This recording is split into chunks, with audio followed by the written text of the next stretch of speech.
बिस्मिल्लाहिर्रहमानिर्रहीम नहमदुहु व नसल्ली अला रसूलिहिल करीम।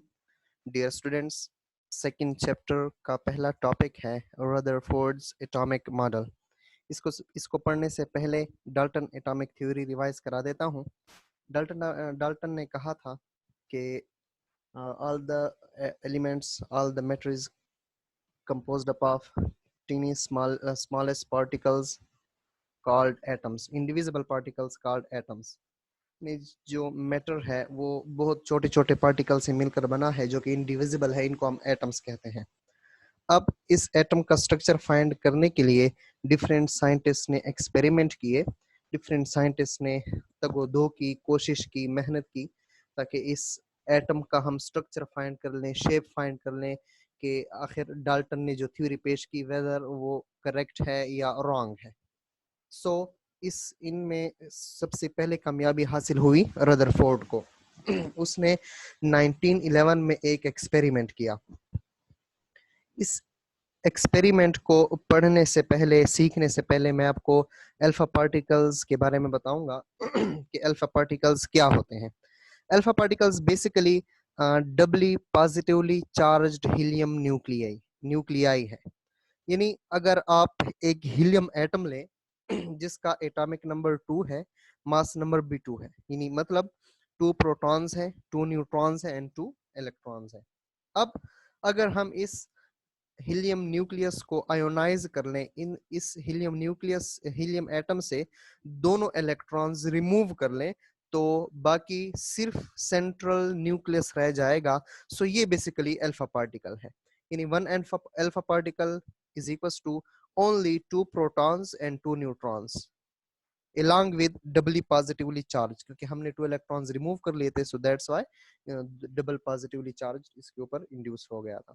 सो रिप्रेजेंट अल्फा इस साइन से करते हैं, एक ही तरह साइन है। So alpha particles doubly positively charged helium nuclei है।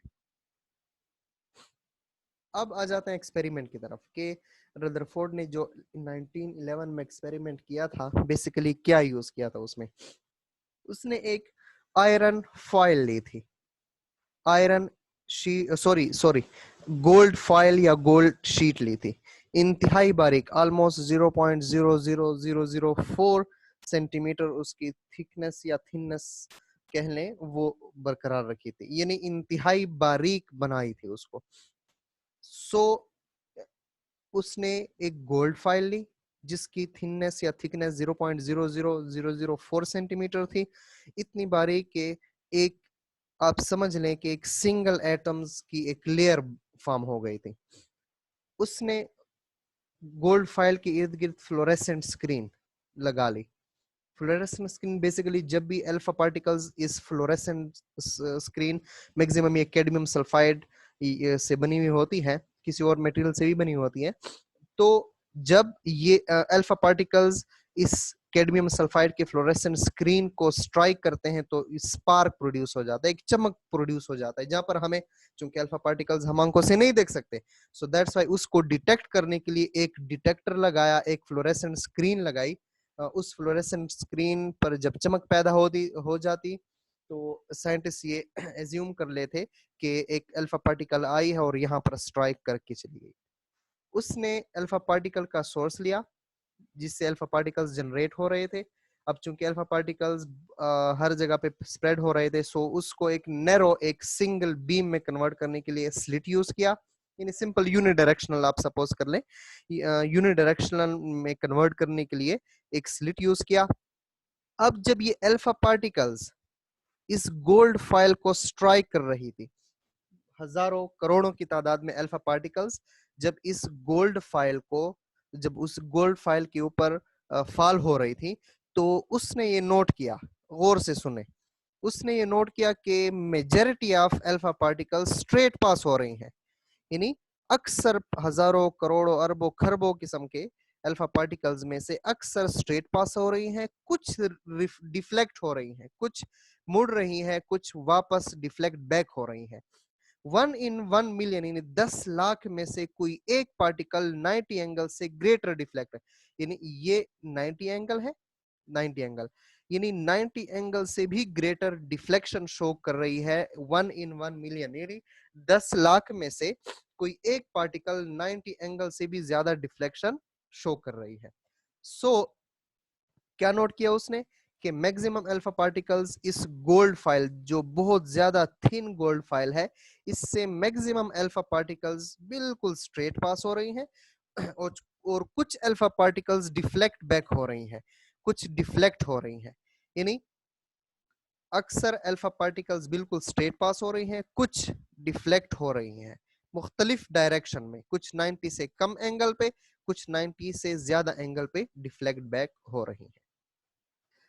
अनदर डायग्राम से देख ले, यानी गोल्ड फाइल लिया, उसमें फ्लोरेस अल्फा पार्टिकल्स फाइल किए, अक्सर अल्फा पार्टिकल्स बिल्कुल स्ट्रेट पास हो रही थी, कुछ अल्फा पार्टिकल्स डिफ्लेक्ट हो रही थी, कुछ स्लाइटर एंगल पे डिफ्लेक्शन शो कर रही थी, कुछ ग्रेटर देन 90 एंगल पे डिफ्लेक्शन शो कर रही थी।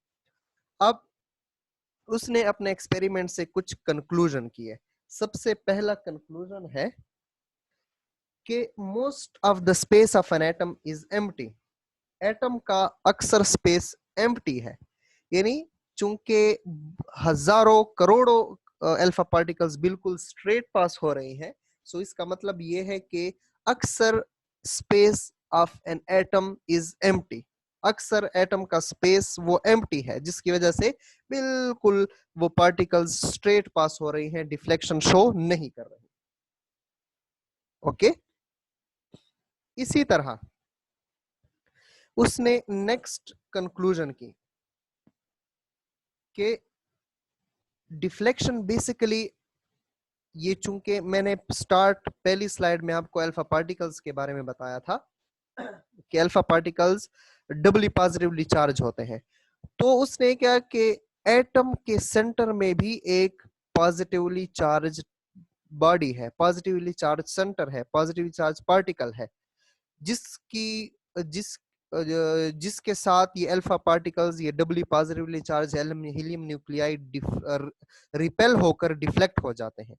यानी जो इनकमिंग अल्फा पार्टिकल्स थी उनके ऊपर डबल पॉजिटिवली चार्ज था, और न्यूक्लियस के सेंटर पे भी पॉजिटिवली चार्ज है।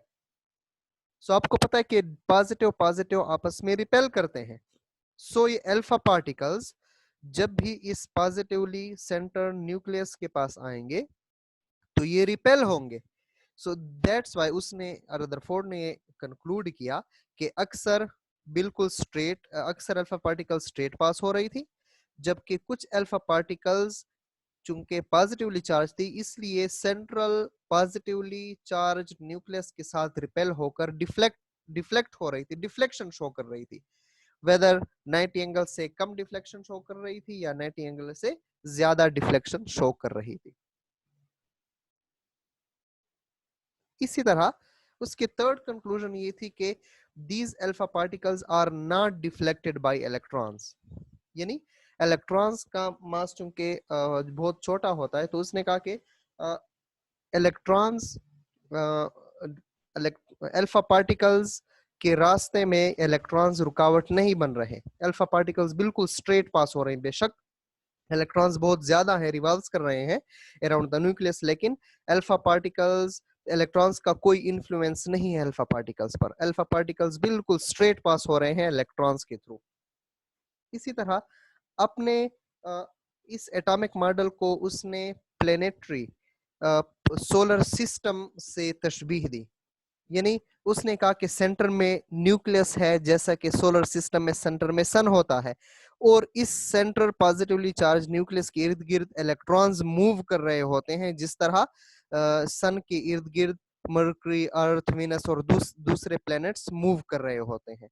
दोबारा देखें, उसने क्या कंक्लूड किया कि एटम हमारे सोलर सिस्टम की तरह है, जिसमें सेंटर में सन की तरह एक न्यूक्लियस होता है, और प्लैनेट्स की तरह इस न्यूक्लियस के इर्द गिर्द इलेक्ट्रॉन्स रिवॉल्व कर रहे होते हैं। ये उसने कंक्लूड किया अपने एटॉमिक मॉडल से। अब आ जाते डिफेक्ट्स पर। डिफेक्ट्स यानी साइंटिस्ट ने जब एक्सपेरिमेंट किए, मजीद इस रदरफोर्ड एटॉमिक थ्योरी को स्टडी किया, तो उन्होंने कुछ डिफेक्ट्स, कुछ ड्रॉबैक्स, कुछ खामियां निकाली इस रदरफोर्ड एटॉमिक मॉडल पर ऑब्जेक्शंस किए।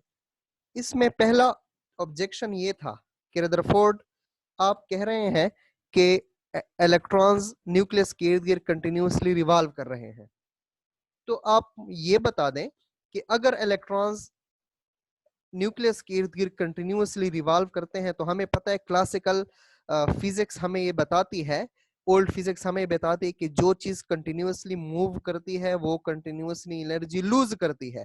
तो ये इलेक्ट्रॉन आप कह रहे हैं कि कंटिन्यूसली इस न्यूक्लियस के अंदर, न्यूक्लियस के इर्द गिर्द घूम रहा है, सो इसका मतलब ये है कि इलेक्ट्रॉन कंटिन्यूसली एनर्जी लूज करेगा। तो जैसी एनर्जी वो लूज करता जाएगा, वो न्यूक्लियस के करीब आता जाएगा, न्यूक्लियस के नजदीक होता जाएगा, और आखिर में negatively charge electron positively charge nucleus के अंदर चला जाएगा, और दोनों के अट्रैक्शन की वजह से एटम कोलैप्स हो जाएगा, बर्स्ट हो जाएगा। तो एटम नहीं रहेगा तो एलिमेंट नहीं रहेगा, एलिमेंट नहीं रहेगा तो यूनिवर्स नहीं रहेगा। हालांकि ऐसा कुछ भी हैपन नहीं हो रहा। दोबारा देखें, ये नहीं, साइंटिस्ट ने ऑब्जेक्शन किया कि इलेक्ट्रॉन्स कंटिन्यूअसली घूम रहे हैं। रदरफोर्ड एटॉमिक मॉडल के मुताबिक इलेक्ट्रॉन्स कंटिन्यूअसली घूम रहे हैं, तो इलेक्ट्रॉन्स जो अगर कंटिन्यूअसली घूम रहे हो तो इसका मतलब है कि वो कंटिन्यूअसली एनर्जी लूज करेंगे। तो जब वो एनर्जी लूज करते जाएंगे तो आहिस्ता आहिस्ता न्यूक्लियस के करीब होते जाएंगे, और आखिरकार न्यूक्लियस के अंदर कोलैप्स हो जाएंगे, अट्रैक्टिव फोर्स की वजह से न्यूक्लियस के अंदर ब्रस्ट हो जाएंगे और एटम तबाह हो जाएगा। हालांकि ऐसा कुछ भी पॉसिबल, कुछ भी हैपन नहीं हुआ। इसी तरह दूसरा डिफेक्ट ये था कि आप, रदरफोर्ड एटॉमिक मॉडल में ये ऑब्जेक्शन था कि रदरफोर्ड एटॉमिक मॉडल के मुताबिक इलेक्ट्रॉन्स कंटिन्यूअसली रिवॉल्व करते हैं। तो साइंटिस्ट ने ऑब्जेक्ट किया कि अगर इलेक्ट्रॉन्स कंटिन्यूअसली रिवॉल्व करते हैं तो इलेक्ट्रॉन्स को कंटिन्यूअस स्पेक्ट्रम देना चाहिए। लेकिन क्या वो कोई simple atom, let suppose hydrogen है, उसका स्पेक्ट्रम, जब स्पेक्ट्रोमीटर, अब स्पेक्ट्रम क्या है, स्पेक्ट्रोमीटर क्या है, इंशाल्लाह फ्यूचर क्लासेस में हम काफी डिटेल से पढ़ेंगे। यहाँ पर सिंपल मैं आपको बता दूं कि कंटिन्यूअस स्पेक्ट्रम वो स्पेक्ट्रम होता है, यानी जब वेव्स जो किसी एटम से निकल रही होती हैं, उसको जब स्पेक्ट्रोमीटर, एक लाइट डिटेक्टिंग इंस्ट्रूमेंट है, स्पेक्ट्रम डिटेक्टिंग इंस्ट्रूमेंट है, उसके ऊपर जब पास करते हैं तो उससे मुख्तलिफ स्पेक्ट्रम जनरेट होती हैं। इन रिजल्ट मॉनिटर पर या एलईडी स्क्रीन पर, लेट सपोज आपको समझाने के लिए, एलईडी स्क्रीन पर मुख्तलिफ रिजल्ट्स अवेजा हो जाती हैं।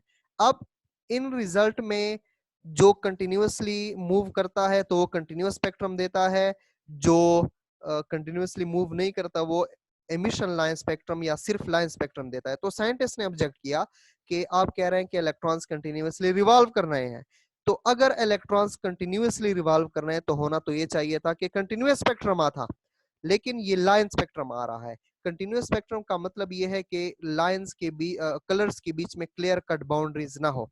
लेट सपोज ये रेड कलर है, येलो कलर है, ग्रीन कलर है, इनके बीच में क्लियर कट बाउंड्रीज नहीं है कि रेड कलर कहाँ पे खत्म हो रहा है, येलो कलर कहाँ से स्टार्ट हो रहा है, ग्रीन कलर कहाँ से स्टार्ट हो रहा है। तो इसको कंटिन्यूअस स्पेक्ट्रम कहते हैं। तो साइंटिस्ट ने कहा कि इलेक्ट्रॉन्स के कंटिन्यूअस मोशन की वजह से होना तो ये चाहिए कि कंटिन्यूअस स्पेक्ट्रम हमारे पास जनरेट होता, लेकिन हो क्या रहा है, हमारे पास लाइन स्पेक्ट्रम जनरेट हो रहा है। इन कलर्स के बीच में क्लियर कट बाउंड्री है कि रेड कलर यहाँ है, फिर ब्राउन कलर यहाँ से स्टार्ट हो रहा है, येलो कलर यहाँ से स्टार्ट हो रहा है, ग्रीन कलर यहाँ से, etcetera. So line spectrum generate हो रहा है इस आपके एटॉमिक मॉडल से। तो ये एक्सप्लेन रदरफोर्ड ना कर सका। इस रदरफोर्ड एटॉमिक मॉडल में जो डिफेक्ट्स थे उसको रिमूव किया था बोहर ने। तो इसको इंशाल्लाह हम नेक्स्ट लेक्चर में डिस्कस करेंगे। नबी करीम सल्लल्लाहु अलैहि वसल्लम ने फरमाया, सहरी खाओ क्योंकि सहरी खाने में बरकत है, यकीनन अल्लाह और उसके फरिश्ते सहरी खाने वालों पर दरूद भेजते हैं। Okay, thank you so much. उम्मीद करता हूँ समझ आ गई होगी रदरफोर्ड एटॉमिक मॉडल की। तो इंशाल्लाह नेक्स्ट लेक्चर में मिलते हैं बोहर एटॉमिक थ्योरी के साथ। अल्लाह हाफिज, ख्याल रखिएगा अपना।